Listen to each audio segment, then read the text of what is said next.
আসসালামু আলাইকুম, আশা করি আপনারা সবাই ভালো আছেন। তো আজকে আমাদের গ্রাফিক ডিজাইনের 5 নম্বর ক্লাস এবং এটা 3D 3 নম্বর হবে। এবং আজকের এই ক্লাসটা খুব বেশি জরুরি। আমরা আমাদের যে লোগো ডিজাইনগুলো আমরা সামনের দিকে করব, এই লোগোতে এই পার্টটা অনেক বেশি জরুরি হবে। এটাও আপনার 3D এর একটা পার্ট হবে। এবং আজকে আমরা তৈরি করব বিটিএস। তো আজকে আমরা জাস্ট তিনটা রেক্টেঙ্গেল শেপ থেকে আমরা কিভাবে এরকম তৈরি করতে পারি সেটি আমরা আজকে শিখব। এবং এইটা প্রচুর পরিমাণে লোগোতে ব্যবহার করা হয়। তো আমরা এর জন্য ফাইল থেকে নিব নিউ, এবং নিউ থেকে আমরা যে কোনো একটা পেজ নিয়ে নিতে পারি। তবে লোগোর কিন্তু 2000 বাই 2000 পিক্সেল সাইজ হয়। যাই হোক, আমরা যে কোনো একটা পেজ নিয়ে আমাদের প্র্যাকটিস কাজটা করতে পারি। এখান থেকে আমরা সেম সাইজের আমরা তিনটা রেক্টেঙ্গেল নিব। আমরা এখান থেকে 100 বাই 100 পিক্সেল আমরা নিচ্ছি। যে কোনো একটা কালার আমরা আপাতত নিয়ে নেই।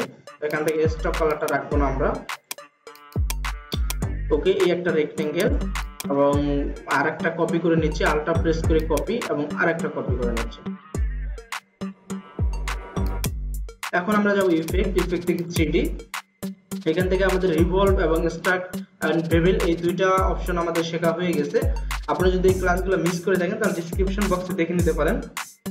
তারপর আমরা যাব রোটেট। এই রোটেট থেকে মূলত আমরা এই কাজটি করব। এখান থেকে আমরা প্রথমে প্রিভিউতে ক্লিক করে দিলে আমরা কোনো অবজেক্ট ক্লিক করিনি, এখান থেকে সিলেক্ট করে নিতে হবে।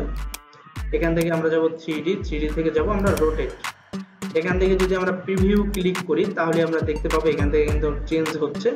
তো আমরা যেটা করব, একেবারে নিচের দিকে এসে আমরা এটাকে রাইট বাটন করে দেব, ইসোমেট্রিক রাইট করে দিয়েছি। এই জন্য আমাদের এটা এরকম হয়েছে। আপনি এগুলা কিন্তু এক একটা ক্লিক করে দেখে নিতে পারেন কোনটা কোন দিকে হয় বা কোন দিকে মুভ হচ্ছে, এগুলো কিন্তু আপনারা দেখে নিতে পারেন। তবে আমাদের লাগবে হচ্ছে যে রাইট, ইসোমেট্রিক রাইট, এবং এখান থেকে জাস্ট আমরা ওকে ক্লিক করে দেব। আবার এটা নেব, এটা নেওয়ার পর ইফেক্ট 3D রোটেট, এখান থেকে আমরা দেব লেফট, মানে হচ্ছে বাম দিক থেকে হবে। ওকে, এবং এটা দেব আমরা টপ, মানে আমাদের উপরের দিক থেকে লাগবে।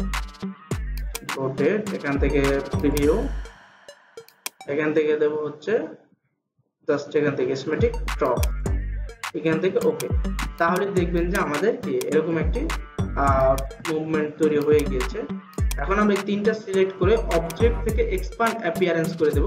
কারণ আমরা যে কাজটা করছি, এই কাজটা করার পরে কিন্তু ওই আগের শেপটার অংশটাও রয়ে গেছে আর নতুন শেপের অংশ রয়ে গেছে। এর জন্য আমরা তিনটাকে সিলেক্ট করে অবজেক্ট থেকে এক্সপ্যান্ড অ্যাপিয়ারেন্স করে দেব। ওকে, এখন দেখেন এখন কিন্তু ঠিক হয়ে গেছে। ওকে, এখন আমরা এই তিনটাকে জাস্ট একটু চাপিয়ে দেব। এখান থেকে আমরা এভাবে নেই,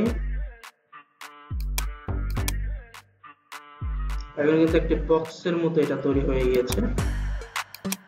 ওকে, জাস্ট এখন আমরা কালারগুলো চেঞ্জ করে দিলে কিন্তু হয়ে যাবে। এখান থেকে আমরা যদি এই তিনটাকে যদি আমরা সিলেক্ট করি,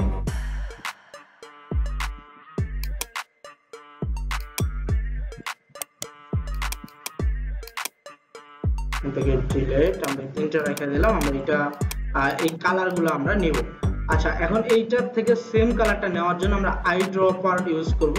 আমরা জাস্ট এখানে ক্লিক করে আই ড্রপার নিয়ে আমরা যেখানে ক্লিক করব সেই কালারটা কিন্তু চলে আসবে। তো এটা করার জন্য আমরা আবার দেখতেছি, আমরা রেক্টেঙ্গেলটাকে ক্লিক করব, এখান থেকে আই ড্রপার নেব এবং যেখানে ক্লিক করব সেখান থেকে কিন্তু কালারটা চলে আসবে। এই কালারটা আমরা নেওয়া হয়ে গেল। এবং এইটাকে আবার আই ড্রপার ক্লিক করে আমরা এই কালারটা নেব, আবার এটাতে ক্লিক করে আই ড্রপার নিয়ে আমরা এই কালারটা নেব। তাহলে কিন্তু এটার মতো সেম হয়ে যাবে। এখন আমাদের টেক্সট গুলা দেওয়ার পালা। দেখেন টেক্সট গুলা কিন্তু বাঁকা ভাবে হয়েছে, ঠিক এইটার মতোই। তো এটা করার জন্য আমাদের টেক্সট নিতে হবে, সেম প্রসেস, সেম ভাবে টেক্সট গুলো নিতে হবে। আমি যদি আবার লিখি পি, তারপরে এটা আলাদা, আবার এখান থেকে আমি যদি লিখি টি, এটাও আলাদা, আবার এখান থেকে লিখবো এস, এই তিনটা আলাদা আলাদা। এবং এই তিনটাকে আমি সিলেক্ট করে রাইট বাটন ক্লিক করে আমি করব ক্রিয়েট আউটলাইন, মানে আমি তিনটাকে ভেঙে দেব। এখন কিন্তু এটা ভেঙে গেছে, এখন কোনো চেঞ্জ করার সুযোগ নেই। তো আমি মোটামুটি একটা সাইজ নেওয়ার পরে আমি এখন এটাকে একটু বড় করি,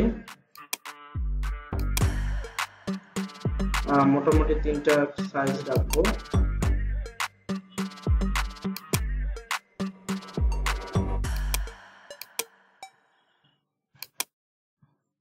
ওকে, এই তিনটাকে আরেকটু ছোট করবো। ওকে, এখন আমি তিনটাকে আলাদা আলাদাই করব। বি থাকবে বাম পাশে, টি থাকবে উপরে, এস থাকবে নিচে। এখন এটাকে আমরা আবার সেম কাজটা করব। তো আমরা বি ক্লিক করব, এফএক্স থেকে 3D, 3D থেকে রোটেট। ওকে, আমরা কালারগুলো চেঞ্জ করে নেই। আগে কালারগুলো থাকবে সাদা, এই জন্য আমরা এখানে রাখি, এখান থেকে কালারটা সাদা করে দিলাম। তারপর হচ্ছে কি আমরা এখন ইফেক্ট অ্যাপ্লাই করব। এখান থেকে ইফেক্ট, 3D রোটেট, এখান থেকে আমরা জাস্ট প্রিভিউ ক্লিক করার পর আমরা এখান থেকে দেব টপ, যেহেতু আমাদের এটা উপরে থাকবে এখান থেকে টপ দিয়ে দিলাম।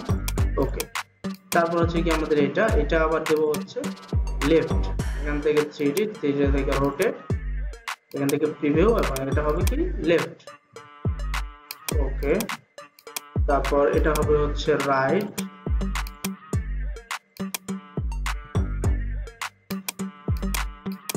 ওকে, আমাদের এটা কিন্তু হয়ে গেছে। এখন জাস্ট আমরা এখানে এসে বসিয়ে দিলে কিন্তু হয়ে যাবে।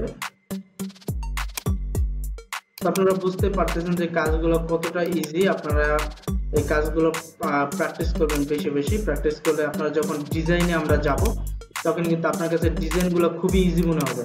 আপনি যেই ডিজাইন দেখবেন সেটা কিন্তু দেখে আপনি বলে দিতে পারবেন যে হ্যাঁ এটা এই শেপ বা এই অপশন থেকে করা যায়। আর যদি আপনি বেসিক ক্লাসগুলো মনোযোগ না দেন এবং প্র্যাকটিস না করেন তাহলে কিন্তু ডিজাইন দেখে আপনার তাকায় থাকতে হবে, আপনি কিন্তু কিছুই বুঝতে পারবেন না যে ডিজাইন কিভাবে কি হয়েছে। ওকে, তো এইভাবে মূলত আপনি এটা করতে পারবেন। তো এইভাবে আপনারা প্র্যাকটিস করবেন। আরো বিভিন্ন শেপ কিভাবে কোথায় রোটেট করা যায় এগুলো আপনারা দেখবেন। যেমন আমি একটা রেক্টেঙ্গেল নিলাম, এটাকে একটা ক্লিক করলাম, কালার নিয়ে নিলাম আর কি। তারপর আপনি এখান থেকে ইফেক্ট থেকে 3D থেকে রোটেট দিবেন এবং আপনি দেখবেন যে বিভিন্ন রোটেট বা বিভিন্ন অপশন দিয়ে কোনটা কিরকম হয়, এগুলো বিভিন্ন জিনিস দেখবেন। ওকে, দেখেন এটা কেমন হইতেছে, আরেকটা কেমন হইতেছে, এগুলো আসলে দেখবেন। তাহলে কিন্তু বুঝতে পারবেন যে হ্যাঁ, একটা ডিজাইন দেখলে বুঝতে পারবেন যে হ্যাঁ আমি তো ওইরকম ওখানে দেখছিলাম, তার মানে এই ডিজাইনটা এইভাবে করা হয়েছে। ঠিক আছে, এগুলো বেশি বেশি করে প্র্যাকটিস করতে হবে, এর বিকল্প কোনো কিছু নাই। ঠিক আছে, এবং এই প্র্যাকটিস ক্লাসগুলো কিন্তু অবশ্যই আমাদের গ্রুপে আপলোড করতে হবে। তো আজকের ক্লাসটা এই পর্যন্তই। সবাই ভালো থাকবেন, সুস্থ থাকবেন, আল্লাহ হাফেজ।